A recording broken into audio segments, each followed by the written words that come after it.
हजारों की संख्या में ताओ तेई नाम के ये इंसानी मांस खाने वाले दानव इंसानों की दुनिया को तबाह करना चाहते हैं। ये सब एक साथ मिलकर हमला करते हैं। आखिर ये दानव आए कहां से और क्या इंसान इनसे बच पाएंगे?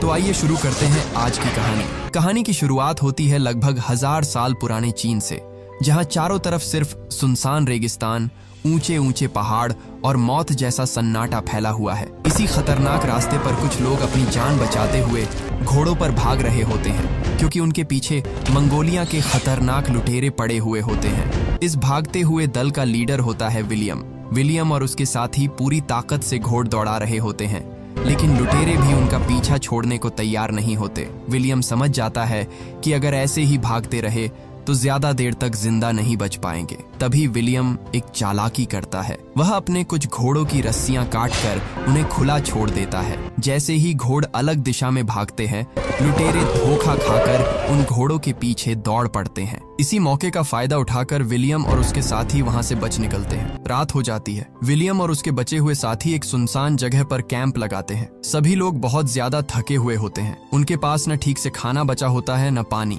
यहाँ हमें पता चलता है कि ये लोग इतनी दूर चीन सिर्फ एक खास चीज की तलाश में आए हैं, और वो है ब्लैक पाउडर यानी काला बारूद। ये एक खतरनाक बारूद होता है जिसकी मदद से किसी भी युद्ध को जीता जा सकता है। वो लोग आराम कर ही रहे होते हैं, तभी अचानक अंधेरे के अंदर से एक अजीब और खतरनाक जानवर उन पर हमला कर देता है। वह इतना तेज और खूंखार होता है कि पलक झपकते ही पूरे दल को खत्म कर देता है। विलियम तुरंत अपनी तलवार निकालता है और पूरी ताकत से अंधेरे में वार कर देता है, और दानव का एक हाथ कटकर जमीन पर गिर जाता है। दर्द से चीखता हुआ वह रहस्यमयी जानवर वापस अंधेरे में भाग जाता है। इसके बाद दोनों घोड़ों पर बैठते हैं और उस दानव का कटा हुआ हाथ अपने साथ लेकर वहां से निकल पड़ते हैं। अगली सुबह रास्ते में वही मंगोलियन लुटेरे एक बार फिर उनके सामने आ जाते हैं और उनके पीछे जाते हैं। विलियम और टोवर जान बचाकर भागते भागते एक ऐसी जगह पहुंच जाते हैं जिसे देखकर उनकी आंखें खुली की खुली रह जाती है। उनके सामने खड़ी होती है पत्थरों से बनी एक विशाल दीवार,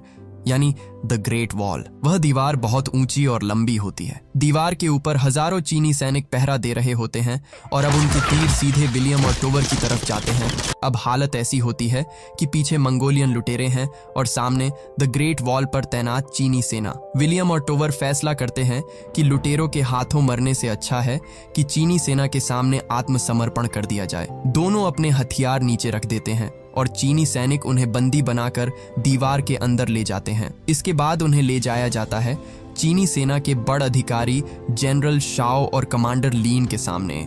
अब चीनी सैनिक विलियम के बैग की तलाशी लेते हैं। तभी उसके बैग के अंदर से वही कटा हुआ दानव का हाथ निकलता है। यह देखते ही वहां मौजूद सभी लोग हैरान रह जाते हैं। कमांडर लीन गुस्से में विलियम से पूछती है, तुम्हें ये चीज कहां से मिली? विलियम पूरी बात बताता है कि कैसे उसने दानव का हाथ काटा, लेकिन वहां मौजूद किसी को भी उसकी बात पर यकीन नहीं होता। सैनिक उसका मजाक बनाकर हंसने लगते हैं, लेकिन वहीं पर एक बूढ़ा और अनुभवी आदमी होता है जिनका नाम होता है वांग ध्यान से विलियम की तलवार और उसके कपड़ों को देखता है। उन पर उस दानव का हरे रंग का खून लगा हुआ देखकर वांग समझ जाता है कि ये झूठ नहीं बोल रहे, इन्होंने ही उस दानव का हाथ काटा है। कमांडर लीन कहती है कि इन दोनों विदेशियों को तुरंत मार दिया जाए, क्योंकि इनको इस दीवार के काले राज पता चल चुके थे, और अगर इन्हें छोड़ दिया तो ये दीवार के रहस्य के लिए खतरा बन सकते हैं। लेकिन वांग कहते हैं कि इन्हें मारने से पहले पूरा सच जानना जरूरी है। ये बातें चल ही रही होती हैं कि तभी अचानक पूरे किले में खतरे की घंटियां बजने लगती हैं। एक पहरेदार भागता हुआ आता है और चिल्लाकर खबर देता है, वो आ रहे हैं, वो दीवार की तरफ बढ़ रहे हैं। यह सुनते ही जनरल शाओ तुरंत युद्ध की तैयारी का आदेश दे देते हैं। देखते ही देखते पूरी ग्रेट वॉल पर अफरा तफरी मच जाती है। सैनिक अपने अपने हथियार लेकर अपनी जगहों पर दौड़ने लगते हैं। हर तरफ युद्ध की तैयारी शुरू हो जाती है। विलियम और टोवार को हथकड़ी लगाकर दीवार के ऊपर ले जाया जाता है।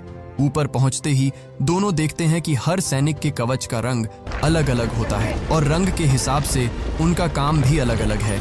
लाल कवच वाले सैनिक तीरंदाज होते हैं, काले कवच वाले सैनिक जमीन पर लड़ते हैं, और सबसे अलग होते हैं नीले कवच वाले सैनिक जो महिलाओं का दल होता है जिसकी कमांडर लीन होती है। तभी विलियम को दूर आसमान और जमीन के बीच कुछ अजीब सा दिखाई देता है। उसे लगता है जैसे हरे रंग की कोई बहुत बड़ी लहर ग्रेट वॉल की तरफ बढ़ रही हो। कुछ देर के लिए विलियम समझ नहीं पाता, लेकिन फिर पता चलता है कि वह लहर हजारों की संख्या में आगे बढ़ती हुई इंसान खाने वाले दानवों की सेना। इन भयानक दानवों का नाम होता है ताओ ते। ये वही दानवों का झुंड है जिसका पिछली रात विलियम ने हाथ काटा था।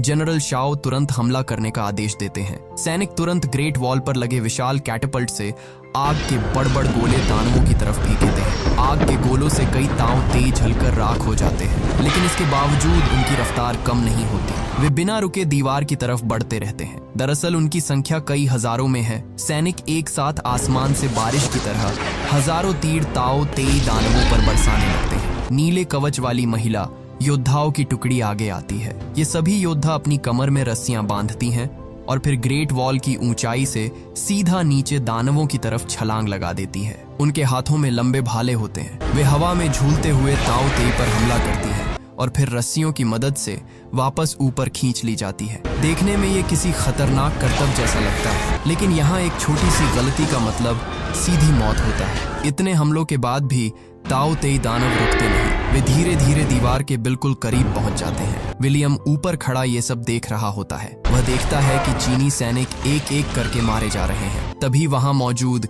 एक और विदेशी कैदी जिसका नाम ब्लाड होता है, वो विलियम और टोवर को आजाद कर देता है। दरअसल ब्लाड खुद भी 25 साल पहले ब्लैक पाउडर की लालच में यहाँ आया था, लेकिन तब से इसी जगह कैद होकर रह गया। आजाद होते ही विलियम देखता है कि पिंग नाम का एक जवान चीनी सैनिक खतरे में है। एक विशाल ताओ तेई तेजी से उसकी तरफ बढ़ रहा होता है। विलियम एक पल की भी देरी नहीं करता। वह तुरंत एक भाला उठाता है और पूरी ताकत से उस दानव की तरफ दौड़ पड़ता है। फिर वह भाला सीधा दानव के मुंह में घोंप देता है। टोवर भी पीछे नहीं रहता। वह दोनों मिलकर उस भयानक ताओ तेई को खत्म कर देते हैं। ये देखकर जनरल शाओ और कमांडर लीन हैरान रह जाते हैं, क्योंकि जिन्हें वे अब तक कैदी समझ रहे थे, वही आज उनकी सेना के एक सैनिक की जान बचा रहे होते हैं। तभी अचानक एक दानव अजीब सी आवाज निकालती है और उसकी आवाज सुनते ही बाकी सारे दानव पीछे हटने लगते हैं, जैसे युद्ध खत्म हो गया हो। दरअसल आवाज निकालने वाली दानव ताओ तेई की रानी होती है। और ये सब देखकर विलियम को समझ आने लगता है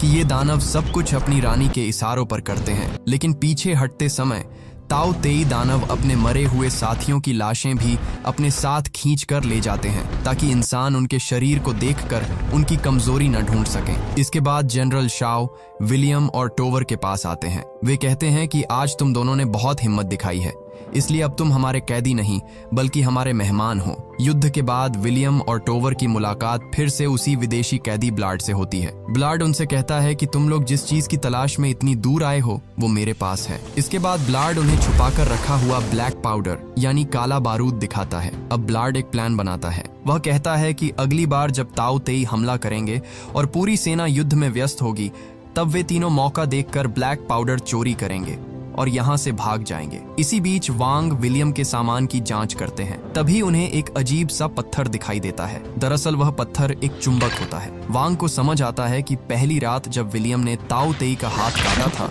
तब यह चुंबक उसके पास मौजूद था। शायद इसी चुंबक की वजह से वह दानव कमजोर पड़ा था। इसके बाद वांग विलियम को इन ताओ तेई दानवों की असली कहानी बताता है। वांग बताता है कि लगभग 2000 साल पहले आसमान से एक उल्कापिंड इसी पहाड़ पर आकर गिरा था और उसी उल्कापिंड से इन खतरनाक ताओ तेई दानवों का जन्म हुआ था। ये कोई आम जानवर नहीं है, बल्कि लोगों का मानना है कि ये इंसानों के लालच और पाप की सजा देने आए हैं। दरअसल हर 60 साल बाद ये दानव जागते हैं और इंसानों पर हमला करते हैं। इनका सिर्फ एक ही मकसद होता है, मांस खाना। ये रास्ते में आने वाले इंसानों और जीवों को मारकर उनका मांस अपनी रानी तक पहुंचाते हैं और फिर वह रानी उस मांस को खाकर हजारों नए ताओ तेई को जन्म देती है। इसके बाद वांग नक्शा दिखाते हुए कहता है कि ग्रेट वॉल से सिर्फ 300 मील दूर चीन की राजधानी है, जहां करीब 20 लाख लोग रहते हैं। अगर ये दानव एक बार दीवार पार कर गए तो वहां मौजूद सारे लोग इन राक्षसों का खाना बन जाएंगे और इतना मांस मिलने के बाद यह दानव पूरी दुनिया पर राज कर लेंगे। अब हम देखते हैं कि जनरल शाओ को खबर मिलती है कि ग्रेट वॉल के पश्चिमी हिस्से से कुछ पहरेदार अचानक गायब हो गए हैं। जनरल शाओ और कमांडर लीन तुरंत कुछ सैनिकों को लेकर वहां जांच करने पहुंचते हैं, लेकिन वहां जाकर उन्हें बहुत डरावना नजारा दिखाई देता है। वहां पहरेदार मरे पड़ होते हैं, लेकिन हैरानी की बात यह होती है कि ताओ तेई ने उन्हें खाया नहीं होता। ये बात बहुत अजीब थी। क्योंकि ताओ तेई दानव अपने किसी भी शिकार को ऐसे नहीं छोड़ते। तभी जनरल शाओ को समझ आ जाता है कि यह कोई आम हमला नहीं बल्कि एक जाल है। दानवों ने जानबूझकर सैनिकों को यहाँ बुलाया है और अगले ही पल घनी धुंध के अंदर छुपा एक ताओ तेई अचानक पीछे से हमला कर देता है। कमांडर लीन खतरे में आ जाती है, लेकिन उन्हें बचाने के लिए जनरल शाओ खुद आगे आ जाते हैं। इस हमले में जनरल शाओ बुरी तरह घायल हो जाते हैं। सैनिक उन्हें बचाकर वापस ले आते हैं, लेकिन तब तक बहुत देर हो चुकी होती है। मरने से पहले जनरल शाओ आखिरी आदेश देते हैं कि अब इस पूरी सेना की नई जनरल कमांडर लीन होंगी। इतना कहकर जनरल शाओ दम तोड़ देते हैं। इसके बाद पूरी ग्रेट वॉल पर शोक छा जाता है। अपने बहादुर जनरल को श्रद्धांजलि देने के लिए हजारों स्काई लैंटर्न्स आसमान में छोड़ जाते हैं। इसी बीच राजधानी से एक खास दूत ग्रेट वॉल पर पहुंचता है। वह पुराने ग्रंथों की जांच करता है और बताता है कि अगर ताओ तेई को चुंबक के पास लाया जाए तो वे कुछ समय के लिए कमजोर और शांत हो जाते हैं। यह सुनकर विलियम कहता है कि अगर सच में ऐसा है तो हमें इसे साबित करना होगा और इसके लिए उन्हें एक जिंदा ताओ तेई पकड़ना पड़ेगा। इसके बाद वांग एक प्लान बनाता है। वह बड़-बड़ लोहे के हार्पून तैयार करवाता है जिनके सिरों पर गहरी नींद की दवा लगाई जाती है। प्लान यह होता है कि जैसे ही ताओ तेई दीवार के पास आएंगे, इन हार्पून से उन्हें फंसाकर ऊपर खींच लिया जाएगा। अब हम देखते हैं कि चारों तरफ घनी धुंध छा जाती है और उसी धुंध के पीछे से हजारों ताओ तेई दानव ग्रेट वॉल की तरफ बढ़ने लगते हैं। धुंध इतनी ज्यादा होती है कि सैनिकों को कुछ साफ दिखाई नहीं देता। वे अंदाजे से तीर और भाले चलाने लगते हैं, लेकिन ताओ तेई लगातार आगे बढ़ते रहते हैं। जनरल लीन तुरंत हार्पून्स चलाने का आदेश देती है। दीवार से बड़-बड़ लोहे के हुक नीचे गिराए जाते हैं जिसके सिरों पर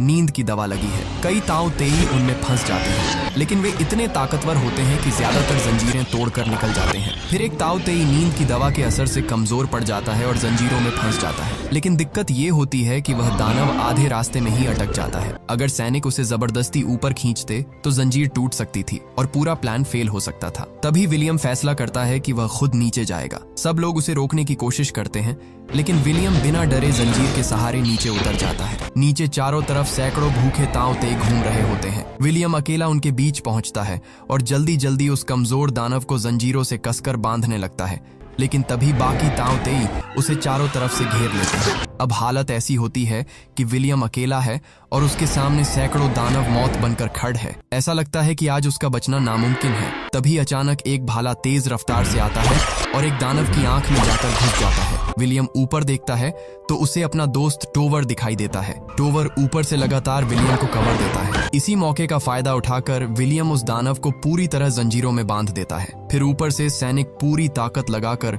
उस ताओ तेई को खींचते हैं और आखिरकार उसे जिंदा पकड़ लेते हैं। विलियम और टोवार भी किसी तरह मौत के मुंह से बचकर ऊपर लौट आते हैं। अब उस जिंदा पकड़ गए ताओ तेई के सामने वही चुंबक वाला पत्थर रखा जाता है। चुंबक वाला पत्थर देखते ही छटपटा हुआ दानव बिल्कुल शांत हो जाता है। यानी वांग की बात सही थी, चुंबक ताओ तेई को कुछ समय के लिए कमजोर कर देता है। जब सभी लोग पकड़ गए दानव की जांच कर रहे होते हैं, तभी उन्हें जमीन के नीचे से अजीब अजीब आवाजें सुनाई देने लगती हैं। जनरल लीन जब जमीन के नीचे बनी सुरंग की जांच करने पहुंचती है तो वहां का नजारा देखकर उसके पैरों तले जमीन खिसक जाती है। उसे समझ आता है कि ताओ तेई इतने दिनों से ग्रेट वॉल पर हमला सिर्फ ध्यान भटकाने के लिए कर रहे थे। असली चाल तो वे जमीन के नीचे चल रहे थे। दानवों ने चुपचाप ग्रेट वॉल के नीचे एक विशाल सुरंग बना ली थी और उसी सुरंग के रास्ते हजारों ताओ तेई पहले ही दीवार पार करके राजधानी की तरफ निकल चुके थे। अब 20 लाख लोगों की जान खतरे में थी, यानी पूरी दुनिया ही खतरे में आने वाली थी। और इसी सबसे मुश्किल वक्त में बलार्ड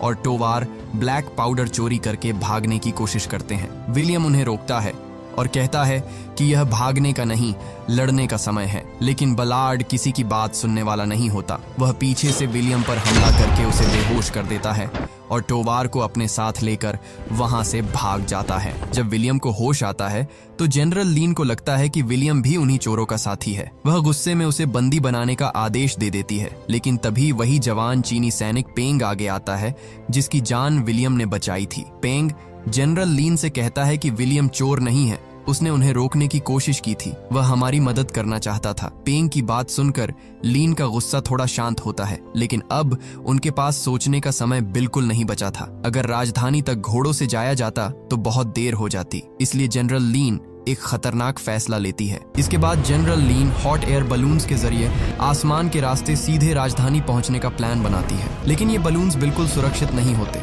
हवा बहुत तेज होती है और रास्ता भी काफी खतरनाक होता है। कई बलून्स आसमान में ही आग पकड़कर फट जाते हैं और कई सैनिक नीचे गिरकर अपनी जान गंवा देते हैं। लेकिन जनरल लीन रुकती नहीं। वह अपने कुछ बचे हुए योद्धाओं के साथ राजधानी की तरफ उड़ जाती है। इधर विलियम को कैद से रिहा कर दिया जाता है। वांग उससे कहता है कि अब सब खत्म हो चुका है। ताओ तेई दानव राजधानी की दीवार तक पहुंच चुके हैं।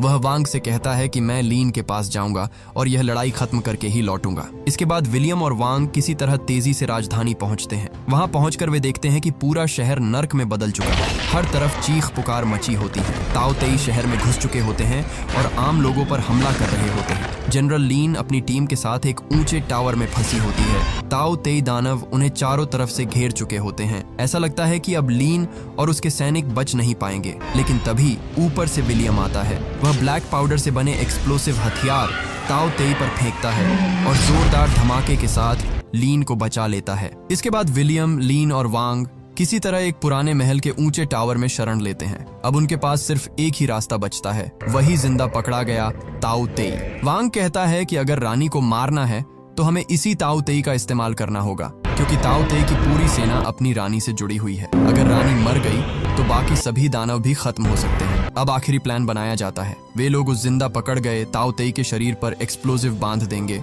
और फिर उसे छोड़ दिया जाएगा। जैसे ही वह दानव मांस लेकर अपनी रानी के पास पहुंचेगा और रानी उसे खाने लगेगी, उसी समय धमाका करके उसे खत्म कर दिया जाएगा। इसके बाद विलियम, लीन, वांग और बाकी सैनिक उस बंदी ताओ तेई को लेकर जमीन के नीचे बने रास्ते से आगे बढ़ने लगते हैं। लेकिन ताओ तेई उनकी गद पहचान लेते हैं। देखते ही देखते हजारों दानव सुरंग के अंदर घुस आते हैं और अब बचकर निकलने का कोई रास्ता नहीं बचता। तभी सैनिक पेंग एक बड़ा फैसला लेता है। वह अपने शरीर पर बंधे एक्सप्लोजिव में आग लगा देता है और दानवों के रास्ते में खड़ा हो जाता है। अगले ही पल एक भयानक धमाका होता है। पेंग अपनी जान देकर विलियम, लीन और वांग को बचा लेता है। अब हम देखते हैं कि विलियम, लीन और वांग महल के ऊंचे टावर पर पहुंचते हैं। नीचे सड़क पर ताओ तेई की रानी मौजूद होती है और उसके चारों तरफ हजारों दानव पहरा दे रहे होते हैं। अब वे एक्सप्लोसिव से बंधे उस बंदी ताओ तेई को छोड़ देते हैं। वह दानव मांस लेकर सीधा अपनी रानी की तरफ दौड़ता है। विलियम ऊपर से निशाना लगाता है और रानी की तरफ तीर चलाता है, लेकिन रानी के बॉडीगार्ड्स बहुत चालाक होते हैं। वे तुरंत अपने शरीर से उस तीर को रोक लेते हैं और उनका प्लान फेल हो जाता है। और इससे भी बड़ी मुसीबत यह होती है कि रानी उन्हें देख लेती है। वह एक भयानक चीख निकालती है और उसकी आवाज सुनते ही हजारों ताओ तेई टावर पर चढ़ना शुरू कर देते हैं। अब हालात पूरी तरह बिगड़ चुके होते हैं। वांग समझ जाता है कि अब बचने का सिर्फ एक ही रास्ता है। वह विलियम और लीन को बचाने के लिए खुद दरवाजे पर खड़ा हो जाता है। वांग चुंबक वाला पत्थर विलियम की तरफ फेंकता है और कहता है कि तुम दोनों जाओ और रानी को खत्म करो। इसके बाद ताओ तेई दानव वांग पर टूट पड़ते हैं और उसे मार डालते हैं। अब सिर्फ विलियम और लीन बचे होते हैं। दानव उनके बिल्कुल करीब पहुंच चुके होते हैं और उनके पास सिर्फ एक आखिरी एक्सप्लोजिव बचता है। तभी विलियम लीन से पूछता है कि क्या तुम्हें मुझ पर भरोसा है? लीन बिना डरे जवाब देती है हाँ। इसके बाद दोनों टावर की खिड़की से रस्सी के सहारे नीचे झूल जाते हैं और हवा में लटकते हुए रानी के करीब पहुंचने की कोशिश करते हैं। विलियम चुंबक वाला पत्थर रानी के बॉडीगार्ड्स की तरफ फेंकता है। चुंबक के असर से बॉडीगार्ड्स कुछ पल के लिए कमजोर पड़ जाते हैं। इसी छोटे से मौके का फायदा उठाकर लीन अपने हाथ में मौजूद भाला पूरी ताकत से फेंकती है। दरअसल उस भाले के आगे एक्सप्लोसिव लगा होता है। भाला सीधा जाकर उस मांस के ढेर में लगता है जिसे रानी खाने वाली होती है और अगले ही पल एक जबरदस्त धमाका होता है। पूरा इलाका आग और धुएं से भर जाता है और ताओ तेई की रानी मारी जाती है। रानी के मरते ही एक चमत्कार जैसा नजारा देखने को मिलता है। उसे जुड़ हुए बाकी सारे ताओ तेई अचानक रुक जाते हैं और कुछ ही पलों में बेबस होकर जमीन पर गिरने लगते हैं, जैसे उनकी पूरी ताकत खत्म हो गई हो। पूरी राजधानी में छाया हुआ डर और शोर अचानक शांत हो जाता है। पूरी दुनिया एक बहुत बड़ विनाश से बच जाती है। युद्ध खत्म होने के बाद विलियम वापस ग्रेट वॉल पर लौटता है। वहाँ चीन के सम्राट उसे इनाम देना चाहते हैं। सम्राट उससे पूछते हैं कि तुम्हें क्या चाहिए, सोना या ब्लैक पाउडर? विलियम कुछ पल सोचता है। तभी वह देखता है कि उसका दोस्त टोवर एक पिंजरे में कैद है। दरअसल बलार्ड टोवर को भागते हुए सैनिकों ने पक लिया था और बलार्ड को रेगिस्तान में ही मार दिया था। विलियम मुस्कुराता है और कहता है कि मुझे सिर्फ अपने दोस्त की आजादी चाहिए। ये सुनकर सम्राट टोवार को आजाद करने का आदेश दे देते हैं। इसके बाद विलियम अपने घोड़ को आगे बढ़ाता है और एक बार फिर अनजान सफर की तरफ निकल पड़ता है। और इसी के साथ फिल्म द ग्रेट वॉल की कहानी खत्म होती है। हमारे साथ हमेशा ऐसे ही जुड़े रहने के लिए आप हमारे चैनल द योगी को सब्सक्राइब कर लीजिए। जल्दी मिल गए अगले वीडियो में।